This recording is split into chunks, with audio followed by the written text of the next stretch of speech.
头先就来看美国总统 Trump 的对顶关税是去互法院裁定违法，这站咱甲美国签的贸易协定甲投资合作甲变有变动咧。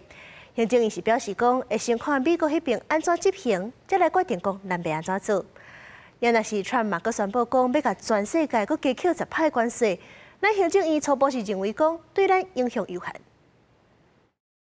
美国总统川普的对顶关税做法，互裁定无效了后，各界关心台美已经签署的对顶贸易协定 ART 投资合作 MOU， 也个已经决定了15%的税率标准数目。行政院讲，等台美方确定安怎执行，会信息评估后续的应对处理，包含是毋是将 ART 送到立法院来审议。美国政府尚待确定如何执行跟各国已经签署的对等贸易协定，但也已经表明232条款等关税措施会持续扩大，政府会持续密切关注川普政府的相关措施。行政院强调会甲美方维持紧密的沟通，并且继续争取国家甲产业上大利益。不过，在野党呼吁应该重新来看一下台美协定内容，是不是重新谈判？在开议以后，我们一定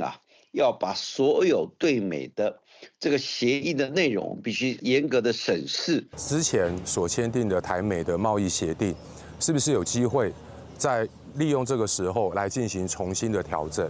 不过，因为川普随即宣布改采1974年贸易法第122条条款，在上几个关税顶面对各国加扣10%进口关税，期限是150天，每当时间20时透早开始生效。行政院初判对台湾冲击影响有限，不过专家提醒，要小心应对美方带来其他的关税手段。我觉得比较有影响的反而是后面的301调查，因为它可以涉及到很多的贸易工具的使用，包含禁运配额税率这些东西。另外，由美国最高法院裁决无包含第3D条款，行政院指出，以2004年咱个使用美国项目来看，当中76%适用第3D条款，而且台美 MOU 内底卡入单方也有第3D税回国台务，有其谈判成果会继续来确保，减慢对半导体及科技产业供应链的不确定性。记者综合报道。